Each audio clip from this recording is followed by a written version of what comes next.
अलग क्यों हो जाते हैं? ऐसा नहीं है कि उनका कहा सुनी नहीं होती थी पहले, ऐसा नहीं है कि एक दूसरे की बातें नहीं काटते थे, सब कुछ करते थे, फिर भी एक छत के नीचे रहते थे। ऐसा कौन सा मोड़ जिंदगी में आता है? दो भाई अलग हो जाते हैं, दो खून एक रहते हैं, एक खून एक ही घर में पैदा होने वाले एक साथ रहा करते हैं। मान्यवर, ना जाने जिंदगी में ऐसा कौन सा खून आ जाता है जो एक खून को दो करने का प्रयास करता है। ध्यान रखिए, एक खून आ जाता है दूसरे घर का, ध्यान रखना, वो आके एक घर के खून को बांट दिया करते हैं।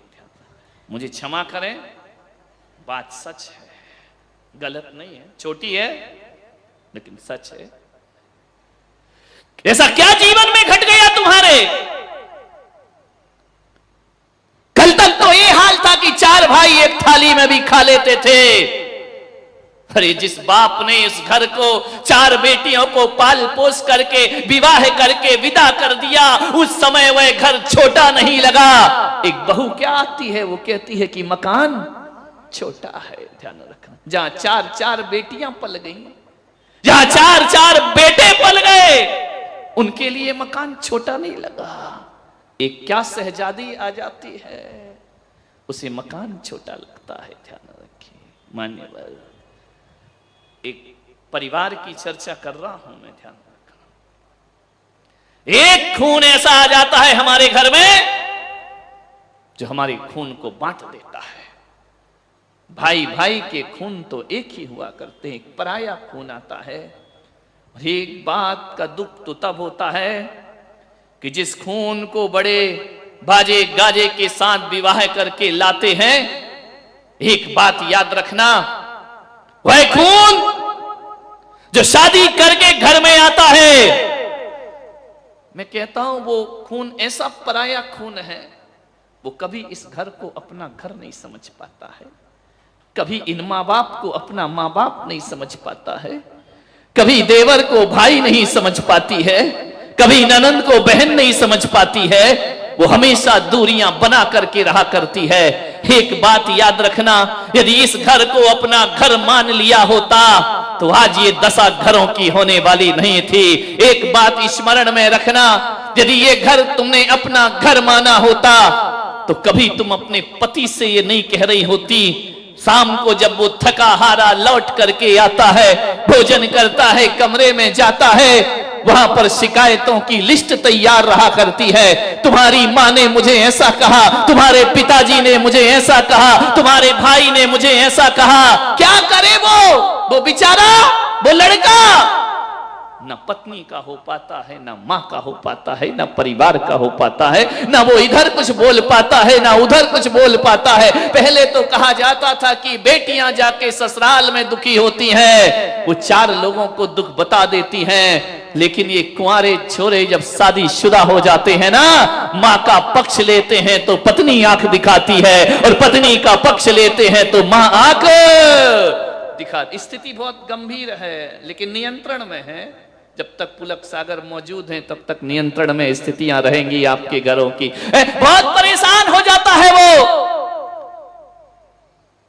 जब वो बेटा समझाता है कि मां बूढ़ी है, बुजुर्ग है, कोई बात नहीं, कह दिया तो कह दिया, क्या होता इसमें, क्या बुरा मानना। सुनो, मां तुम्हारी है, तुम सुनो, हम सुनने वाले नहीं। अत श्री महाभारत प्रस्तुत करता गोदरेज। ध्यान रखिए,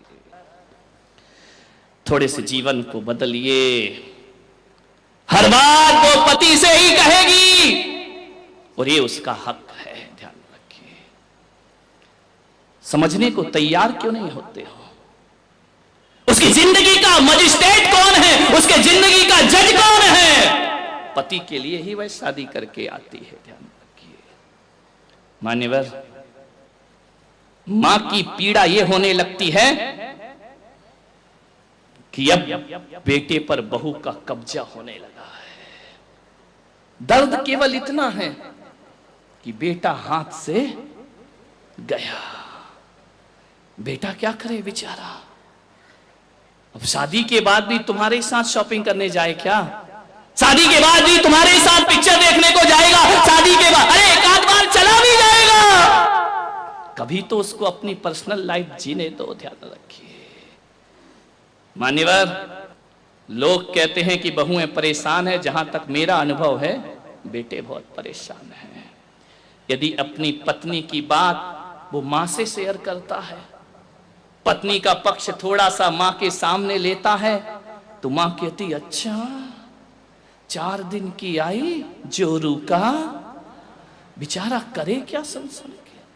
यदि पत्नी का पक्ष ले लिया तो जोरू का गुलाम होता है, और पत्नी की ना सुने तो पत्नी कहती है अभी तक मां की उंगली पकड़ के चलोगे, बड़े कब होगे तुम।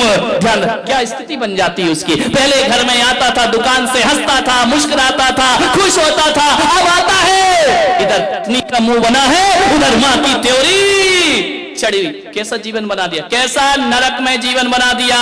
एक मां को यदि कोई भय है तो केवल असुरक्षा का भय होता है। उस असुरक्षा के भय में वो अपने शक करती है अपने बच्चे पर, और अपने भविष्य की सुरक्षा के लिए बहुओं से अत्याचार प्रारंभ।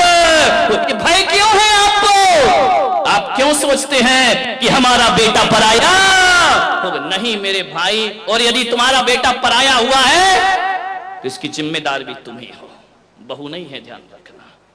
25 साल में 20 साल में तुम उसे इतना प्यार नहीं दे पाई। 20 साल में तुमने क्या संस्कार दिए हैं कि 20 साल जिसने मां से प्यार किया और 1 साल में पत्नी से प्यार करने लगा। ध्यान रखना, कमी तुम में होगी, ध्यान रखना। थोड़ा अपने दिल को बड़ा करिए। क्या करे माताएं भी, पड़ोस में एक से एक ट्रेनर बैठे हुए हैं, एक से एक सलाह देने वाले। अरे सुना, बोले क्या? बोले बहू आ रही है ना? बोले हाँ, ज्यादा सिर पे मत चढ़ाना। धत तेरे की, घर उसका, बहू तेरे पेट में क्या हो रहा है ज्यादा सिर पे। आजकल यही होता है, मंदिरों में पद्म पुराण नहीं पढ़ती है, बुढ़िया पुराण ज्यादा पढ़ती है। कोई नहीं पढ़ता मंदिर में, महापुराण पढ़ रहा हो, खुला तो शास्त्र रहता है, बातें कोई और चलती रहती है। यहाँ शास्त्र खुला है, वहां 2 बैठी हैं। अब हालत तो बहुत खराब है मंदिरों के, मैं देखता हूँ। लोग कहते महाराज आप मंदिर में ज्यादा क्यों नहीं ठहरते हैं? मैंने कहा सिवा धर्म के और सब कुछ मंदिर में मिला करता है, इसलिए मेरा मन ज्यादा। बैठी थी, मैं जाके दर्शन कर रहा था, 2 अम्माएं बैठी आपस में बात कर रही, शास्त्र खुला पड़ा है, मंगलाचरण किया है, आगे का एक अक्षर नहीं पढ़ा है, शास्त्र खुला है। उसने कहा क्यों, तेरी शादी हो गई क्या लड़के की? बोले हो गई। अरे बोले तूने मुझे तो बुलाया नहीं। पुराण कौन सा रखा? पद्म पुराण। और पढ़ा क्या जा रहा है? बुढ़िया पुराण। ध्यान रखिए। बोले तूने मुझे, अरे अम्मा जी क्या करूं, नहीं भूल पाई, कार्ड तो भेजा था नहीं हुआ। अरे आजकल हमने कार्ड छपाना बंद कर दिए, अब तो मोबाइल में ही मैसेज। अरे तू भी पागल हो गई, मैं कभी मोबाइल देखती हूँ क्या? अब देखो पुराण कौन सा खुला है?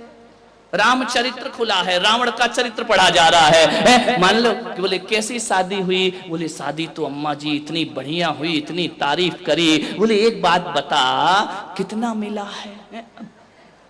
देखो तेल जले तेली का दिल जले। अब तुझे क्या मतलब कितना मिला है कितना नहीं मिला? अरे कुछ लाइए दहेज महेज। बोले नहीं, मैंने ज्ञान गंगा महोत्सव में पुलक सागर के प्रवचन सुन लिए थे और मैंने कह दिया था आज के बाद दहेज नहीं लूंगी। अरे तेरी मती मारी गई, तू भी महाराजों की बातों में लग गई, ना उनके आगे कोई, ना बाबा जी की बात में लग गई तू भी। बोले कुछ नहीं मिला? बोले नहीं।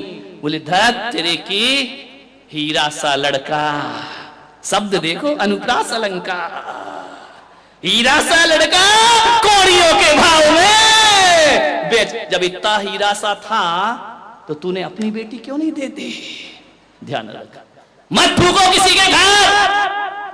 ऐसी ट्रेनिंग मिलती है, कान भर दिए जाते हैं और एक हंसता खिलखिलाता घर बिखेर दिया जाता है। ध्यान रखिए, महिलाओं से मेरा निवेदन है, मंदिरों में बैठकर केवल धर्म की बातें होना चाहिए, मंदिरों में बैठकर धर्म कथा होना चाहिए। इसकी बहू नहीं आई, उसका बेटा नहीं, आदमी भी कौन से कम है, ये भी कोई दूध के धुले नहीं है। ध्यान रखना, इनसे यदि पूछ लूं कि वेदी पे कौन कौन से भगवान है तो नाम नहीं मालूम होगा। पूछ लूं कि किस भगवान का कौन सा चिन्ह है तो तुम्हें नहीं मालूम, लेकिन ये मालूम है कौन की बहू आ रही है और कौन की बहू नहीं आ रही है। कल नहीं आई, आज नहीं आई, कहां गई? धत तेरे की।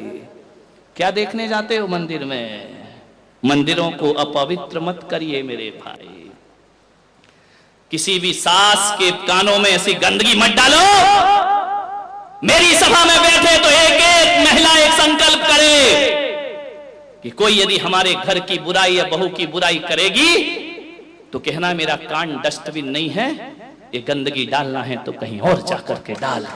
मेरे हंसते खिलखिलाते घर पर बुरी नजर मत लगा। ध्यान रखिए, तुझे क्या लेना देना दहेज मिला कि नहीं मिला, कौन सा तेरे घर में आ रहा है, लेकिन आग लगाना उनका काम है। एक मंथरा ना होती तो राम को वनवास नहीं होता मेरे भाई, ध्यान रखना। कौन कहता है कि मंथरा नहीं है, मोहल्ले में दो चार तो होती हैं, ध्यान रखना, जिनका काम घरों में आग लगाना हुआ करता है। मान्यवर, मैं आपसे निवेदन कर रहा हूं, मेरे कहने का मतलब ये नहीं है कि हर बहू अच्छी होती है। कभी कभी ज्यादा स्वतंत्रता का भी नाजायज फायदा उठाया जाता है, लेकिन किसी एक को देख करके सब बहुओं को गलत कहना, ये हमारी नासमझी हुआ करती है। ध्यान कि महाराज, हम यदि अपने घर में कुछ करते हैं तो हमारी सासू हमारे ससुर जी कहते हैं लिमिट क्रॉस हो रही है।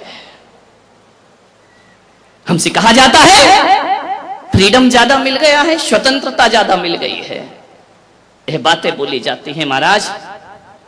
और जब यही बातें हमारी ननन जब ससुराल से पीहर आती है ना, तो यही माँ उसे समझाती है कि बेटा ससुराल में कैसे रहना, ससुराल की हुकूमत कैसे करना, ज्यादा सास से दबना नहीं, झुकना नहीं।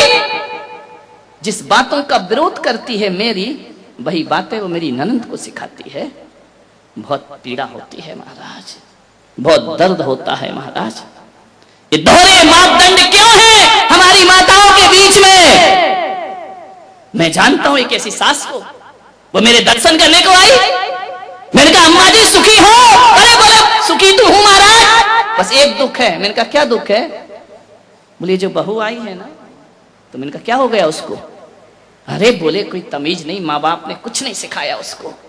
तो मैंने कहा तू सिखा दे। अरे बोले महाराज देखने गए थे, शादी की थी जब तो बड़ी सुशील लग रही थी, 8 बजे तक सो के नहीं उठती है, पूरा घर उठ जाता है, वो सोती रहती है, बड़ों को बड़ा नहीं समझती, छोटों को छोटा नहीं समझती, बड़ी बेरुखी से बात किया करती है। बहुत दुखी हूं महाराज, जब से ये बहू आई है मेरे जीवन में नरक हो गया। मैंने कहा और मामा जी बेटियां कैसी हैं? अरे बेटियां, अरे क्या बताऊं महाराज, क्या किस्मत लेकर आई हूं मैं, क्या पुण्य कमाए थे किस जन्म में। मैंने कहा क्यों क्या हुआ? बोले ऐसे कंवर साहब मिले हैं, ऐसे कंवर साहब मिले हैं। मैंने कहा कैसे मिले हैं? अरे हीरा है हीरा। मैंने कहा कैसा हीरा? बोले बेटी को उठने तक नहीं देता, चाय बना के दे देता है, और जो बेटी कहती है वही करता है। कौन से जन्म में मैंने ऐसे पुण्य कि ये दोहरे मापदंड।